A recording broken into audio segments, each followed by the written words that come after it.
ایک کوٹھے پر بھی کام کرنا شروع کر دیا جو کہ شام شوئی میں تھا۔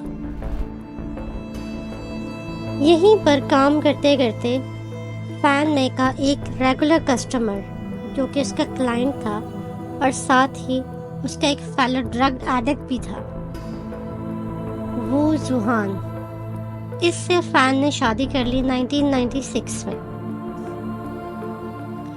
ان دونوں کی شادی کے بعد تقریباً 2 سال بعد ان کے ہاں پہلے بیٹی کی پیدائش ہوئی 1998 میں۔ فین مین یہ اور اس کے ہسبینڈ وو زوہان یہ ہانگ کانگ کے ڈسٹرکٹ مونگ کاک میں رہتے تھے، لیکن شروع ہی سے فین کا جو ہسبینڈ تھا وو زوہان وہ کبھی بھی اس سے اچھا سلوک نہیں کرتا تھا، وہ بہت ہی ابیوسو تھا۔ اس کے پڑوسی اکثر رپورٹ کیا کرتے تھے کہ وہ رات میں ان کے آپس کی لڑائی اور بچے کی چیخنے چلانے کی وجہ سے اٹھ جاتے ہیں۔ جب فین مے کی پریگننسی ہوئی اور اس کے بعد اس کے بیٹے کی پیدائش ہوئی، تب فین نے سوچا کہ اب وہ مزید اس طرح کی زندگی نہیں گزارے گی، وہ اپنی زندگی بدلنا چاہتی تھی۔ وہ خود کو اور اپنے بیٹے کو ایک اچھی اور محفوظ زندگی دینا چاہتی تھی۔ اسی کی وجہ سے فین نے ڈرگس بھی چھوڑ دیے اور پراسٹیٹیوشن یعنی جسم فروشی بھی چھوڑ دی۔ اسی وجہ سے اسے ایک جگہ جاب بھی ملی جہاں پہ ایز اے نائٹ کلب میں وہ ایمپریس کروکے کلب میں اس نے ایز اے ہوسٹس ایک جاب کر لی۔ اس کی وجہ سے جب وہ تھوڑی سٹیبل ہوئی تو اس نے اپنے ہسبینڈ کو چھوڑ دیا کیونکہ اس کا ہسبینڈ بہت ہی ابیوسو اور وائلنٹ تھا۔ لیکن ان سارے حالات میں اس کی انکم بہت ہی کم تھی اور اسے خود کو اور اپنے بیٹے کو سپورٹ کرنے کے لیے بہت ہی مشکل حالات سے گزرنا پڑ رہا تھا۔ نائٹ کلب میں ہاسٹس کی جاب کے ساتھ ساتھ وہ ایز اے ڈرگ ڈیلر بھی کام کر رہی تھی۔ فین مین یہ کی انکم بہت زیادہ کم تھی، لیکن وہ ساتھ ساتھ ڈرگ سپلائی کرتی تھی۔ اسی ڈرگ سپلائی کے دوران اس کی ملاقات چین مین لاک نامی ایک بندے سے ہوئی۔ یہ 33 سال کا آدمی وو شنگ وو ایک ٹرائیڈ کا ممبر بھی تھا۔ ہانگ کانگ پولیس کے مطابق وو شنگ وو ایک ٹرائیڈ یعنی گروپ تھا جو کہ ہانگ کانگ پولیس کے مطابق ہر قسم کے جرائم میں ملوث پایا گیا تھا، جس میں ڈرگ ٹریفکنگ، گیمبلنگ، جسم فروشی، باقی سارے کرائمز ان کے انڈر ہوتے تھے۔ لیکن فین مے کی اس چیز کی چین لاک میں دلچسپی نے اس ہسٹری کو نظر انداز کر دیا۔ وہ فین کا ایک ریگولر کسٹمر بھی تھا جو کہ جب وہ براٹھل میں کام کرتی تھی کوٹھے پر تب وہ اس کے پاس ریگولرلی آیا کرتا تھا۔ لیکن 1999 مارچ میں جب یہ دونوں ایک دوسرے سے مل رہے تھے، اس ملاقات کے دوران فین مے نے ایک بہت ہی غلط حرکت کر دی۔ وہ چین مین لاک کا جو والیٹ اس کے پاس پڑا تھا اس میں سے اس نے ہانگ کانگ ڈالر جو کہ تقریباً 4000 تھے اس میں سے اس نے وہ چرا لیے۔ یہ 4000 ہانگ کانگ ڈالرز US $500 کے برابر ہوتے ہیں۔ لیکن چین کو بہت جلد ہی پتہ لگ گیا کہ فین مین نے اس سے یہ پیسے چرا لیے ہیں، تو چین لاک نے نہ صرف اس سے یہ پیسے واپس ڈیمانڈ کیے بلکہ اس کے ساتھ ساتھ اس نے ایسے جرمانہ اس کو کہا کہ اب تو مجھے 10,000 روپے اور بھی لا کر دو گے۔ فین مے نے وہ 4,000 روپے تو فوراً ہی واپس کر دیے، لیکن یہ $10,000 کی اماؤنٹ اسے واپس کرنے کے لیے تھوڑا سا ایکسٹرا ٹائم چاہیے تھا جو کہ اس کو نہیں دیا گیا۔ فین مے کے پاس وہ ایکسٹرا $10,000 نہیں تھے۔ جب وہ چین لاک کو وہ اماؤنٹ واپس نہ کر سکی تو چین لاک نے ایک اور منصوبہ بنایا۔ اس نے اپنے 2 گنڈوں کو اس کے گھر بھیجا جن کے نام لیانگ شنگ چو اور لیانگ وائی لون تھے۔ ان دونوں سے کہا کہ وہ فین کو اغوا کر کے اس کے گھر لے آئے، جہاں اس نے اس کو اپنے اپارٹمنٹ میں رکھا، اور اس طرح سے وہ اپنے دوستوں اور باقی لوگوں کو اپنے اپارٹمنٹ پر لے کر آتا تھا اور ان سے کہتا تھا کہ وہ جس طرح چاہیں فین کو یوز کریں، اور واپسی پہ وہ ان سے پیسے لیتا تھا۔ پہلے تو چین لاک نے اپنے پیسے وصول کرنے کا یہ طریقہ اپنایا، لیکن بعد میں اسے اس سے بھی خطرناک منصوبہ ذہن میں آیا۔ اس نے فین مے کو ایک اور سزا دینے کا سوچا، تاکہ باقی جو بھی لڑکیاں جو اس طرح کا کبھی بھی سوچیں، ان کے لیے وہ فین مین یہ کو عبرت بنانا چاہتا تھا۔ اور یہاں سے ایک اور خوفناک داستان شروع ہوتی ہے۔ چین لاک کے دونوں دوست فین مین یہ کو اپارٹمنٹ کے 3rd فلور پر لے جاتے ہیں۔ وہاں پر وہ اسے بجلی کی تاروں سے باندھ دیتے ہیں اور بیس بال کے بیٹ سے اسے مارنا شروع کرتے ہیں، اور یہ ایک دن نہیں، کئی دنوں تک یہ مار دھاڑ اور اس کا سلسلہ رہتا ہے۔ وہ گندے قالین وہاں پر لٹکا دیتے ہیں، جسے وہ ایسا ہائیڈ یوز کرتے ہیں تاکہ فین یہ کی جو آوازیں ہیں وہ ارد گرد کے لوگ نہ سن سکیں۔ یہ تشدد کا سلسلہ کئی دنوں تک جاری رہتا ہے۔ کتنے ہی دن جب وہ فین مے کو مار مار کر تھک جاتے ہیں، پھر وہ اپنے روم میں آتے ہیں، پھر واپس جاتے ہیں۔ اسی طرح فین جو کہ 13 سال کی عمر کی تھی، جو کہ اس ٹائم چین لاک کی دوست تھی، ایک دفعہ وہ آتی ہے اپارٹمنٹ میں اور دیکھتی ہے کہ چین لاک فین مے کو بہت بری طرح سے اس کے سر پہ مارا جا رہا ہے۔ اسے یہ چیز دیکھ کر بہت مزہ آنے لگتا ہے، اور وہ بھی چین لاک کو جا کر جوائن کر لیتی ہے، اور اس طرح سے یہ سب مل کر اسے روز ٹارچر کرتے ہیں۔ صرف یہی نہیں، بلکہ وہ یہ بھی کرتے ہیں کہ اس کے جسم کو جگہ جگہ پر پلاسٹک سے، ہاٹ ویکس سے اور کینڈل ویکس سے جلاتے ہیں۔ جب وہ اسے مار کر اور ٹارچر کر کے تھک جاتے ہیں تو وہ تینوں اپنے اپنے الگ الگ رومز میں جا کر ویڈیو گیمز کھیلنا شروع کر دیتے ہیں، بغیر یہ پرواہ کیے کہ باہر کوئی عورت مر رہی ہے۔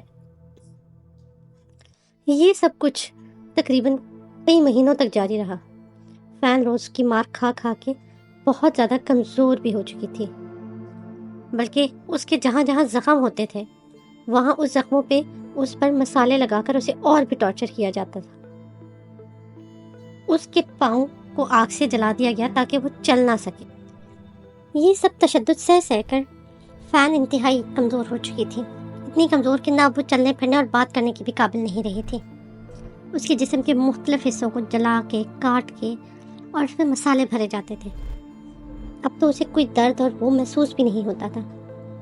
یہ سارے دوست مل کر جب انہیں لگا کہ اب اسے مارنے میں اور مزہ نہیں آ رہا، تو انہوں نے ایک اور گھناؤنا جرم کیا۔ فین کو الٹا باندھ کر ایسا پنچنگ بیگ یوز کیا گیا تاکہ انہیں اور بھی مزہ آ سکے۔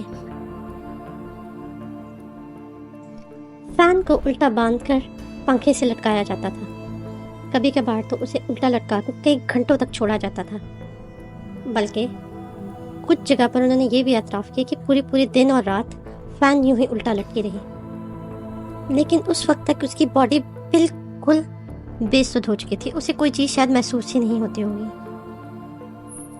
چین لاک اور اس کے دوست اسی طرح فین مے پہ روزانہ تشدد کرتے رہے اور اس طرح انہیں مزہ آتا تھا۔ اسی طرح 15 اپریل 1999 کے دن یہ گروپ باہر ڈنر کرنے چلا گیا۔ اس کے لیے انہوں نے فین مے کو باتھ روم میں لاک کر دیا اور اسے باتھ ٹب میں چھوڑ دیا۔ جب یہ ڈنر کر کے تقریباً کافی گھنٹوں بعد گھر واپس آئے تو فین مے کی ڈیتھ ہو چکی تھی اس باتھ ٹب میں، بلکہ اس کی جو ڈیڈ باڈی تھی وہ پگھلنے بھی لگی تھی، لیکن اس کے بعد بھی انہیں اس پر ترس نہ آیا۔ اس کے بعد جو انہوں نے اس کے ساتھ کیا شاید وہ اس سے بھی گھنانا تھا۔ اس کے بعد انہوں نے اسی باتھ ٹب میں اسے رکھ کر ایک آری لی اور اس طرح سے اس کے باڈی پارٹس کو الگ الگ کر کے کاٹ دیا، اور اس طرح سے اس کی باڈی پارٹس کو الگ الگ کر کے اسے برتنوں میں ابالا بھی، جسے ابال کر انہوں نے گھر کے کچرے کی شاپرز میں ڈال کے باہر ڈمپ کر دیا، اور اس کے جو سر تھا جو اس کو کاٹ کے اسے بھی آدھا ابالا اور باقی سارا جو سر تھا اسے ہیلو کیٹی کے ایک بہت بڑے مرمیڈ کے اندر سی کے ڈال دیا۔ اس کے علاوہ بھی بعد میں انہوں نے یہ بھی بتایا کہ بیرونی حصہ تھا اسے چین لاک نے کاٹ کے کتوں کو کھلانے کا کہا تھا، جبکہ صرف اس کے انٹرنل جو آرگنز تھے انہیں جو ہے وہ پکا کے اور بوائل کر کے باہر شاپرز والے بیگ میں پھینکا گیا تھا۔ فین میں کے کچھ انٹرنل آرگنز چین لاک کے فریج میں پلاسٹک بیگز میں بھی پڑے ہوئے ملے۔ فینگ جب پولیس کو اس اپارٹمنٹ میں لے کر آئی تو وہاں پر سارے کرائم کے ایویڈنس موجود تھے۔ ان تینوں چین لاک، لیونگ لون اور لیونگ شنگ چو کو گرفتار کر لیا گیا۔ ان تینوں نے اپنے خلاف اس الزام کو مسترد کر دیا اور ایک دوسرے پر الزام لگایا کہ انہوں نے سب سے زیادہ ٹارچر کیا ہے۔ انہوں نے اس الزام کو مسترد کر دیا کہ وہ فین مے کو مارنا چاہتے تھے، اور اس طرح سے جب کیس ہوا تو کیس میں ان کی جوری نے ثابت کیا کہ شاید فین میں جو کہ ایک قسم کا نشہ میت کا کرتی تھیں اس کی وجہ سے اس کی ڈیتھ ہوئی ہے۔ انہوں نے اسے صرف ٹارچر کیا ہے، اسے قتل نہیں کیا، کیونکہ فین میں کے انٹرنل آرگنز اور آرگنز کو انہوں نے پکا کر گرایا تھا، اس لیے اس کے آرگنز اور باقی چیزوں سے اٹاپسی سے تصدیق نہیں ہو سکتی تھی کہ آخر اس کی موت کی وجہ کیا چیز بنی۔ ڈیفنس میں چین لاک کے لائرز نے جیوری کو یہ بھی بتایا کہ یہ افراد فین مے کو ضرور ٹارچر کر رہے تھے لیکن اسے قتل نہیں کرنا چاہتے تھے۔ اس طرح سے ان کا ڈیفنس جیوری کو یہ ثابت کرنے میں کامیاب ہو گیا کہ یہ قتل کے مجرم نہیں ہیں۔ اس کی وجہ سے انہیں صرف 20 سال کی سزا دی گئی اور 20 سال کے بعد انہیں پیرول کی بھی اجازت ملی۔ 20 سال کی سزا ان کی 2000 میں سٹارٹ ہوئی تھی، یعنی 2020 میں ان کی یہ سزا بھی ختم ہو چکی ہے۔ نامکمل شواہد کی وجہ سے ان تینوں مجرموں کو ان کی مکمل سزا نہیں دی گئی۔ فین کا کٹا ہوا سر بھی کیس کی سماعت کے دوران پیش کیا گیا۔ اس کٹے ہوئے سر کو بعد میں فورینسک پیتھولوجسٹ نے موچوری ہی میں رکھ دیا جب تک کہ ملزمان کو سزا نہ ہوگی۔ بعد میں مارچ 2004 میں اس کے پیرنٹس کو نوٹیفائی کیا گیا اور یوں 26 مارچ کو اس کے سر کو دفنا دیا گیا۔ وہ بلڈنگ جہاں یہ خوفناک واقعہ رونما ہوا اس میں کئی لوگوں نے چیخنے چلانے کی آوازیں اور اس طرح سے کئی خوفناک واقعات بھی رپورٹ کیے جہاں پہ انہیں سایہ نظر آئے، لوگوں کی چیخنے کی آوازیں اور ایک سایہ اوپر نیچے ٹہلتے ہوئے ان کو دکھائی دیا، جس کی وجہ سے وہ بلڈنگ خالی ہو گئی اور نیچے جو اس کی دکانیں تھیں وہ بھی خالی ہو گئی۔ اس کے بعد اس کو جب 2012 میں گرایا گیا تو اس کی جگہ ایک ہوٹل 2016 میں تعمیر کر دیا گیا جس کے باہر 3 بدھا کے مجسمے رکھے گئے تاکہ لوگوں کو انسانیت اور اخلاق کا درس مل سکے۔ ایک نیکلس جو کہ تفتیش کے دوران فریج سے برآمد ہوا اسے اس کے بیٹے کو دے دیا گیا۔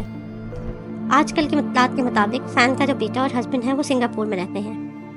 اس کیس کو دیکھتے ہوئے اس کے اوپر 2 موویز بھی بنائی گئی ہیں، جن میں سے ایک مووی ہیومن پاک چاپ کے نام پہ ہے اور دوسری there's a secret in my soup ہے جسے 2001 میں بنایا گیا۔ اس طرح سے آپ اس کیس کی مزید ڈیٹیل ان مووی سے بھی دیکھ سکتے ہیں۔ اس کیس کے بارے میں آپ کیا کہتے ہیں اور آپ کی کیا رائے ہے ہمیں ضرور بتائیے گا، اور ہمارے چینل کو سبسکرائب کرنا نہ بھولیں۔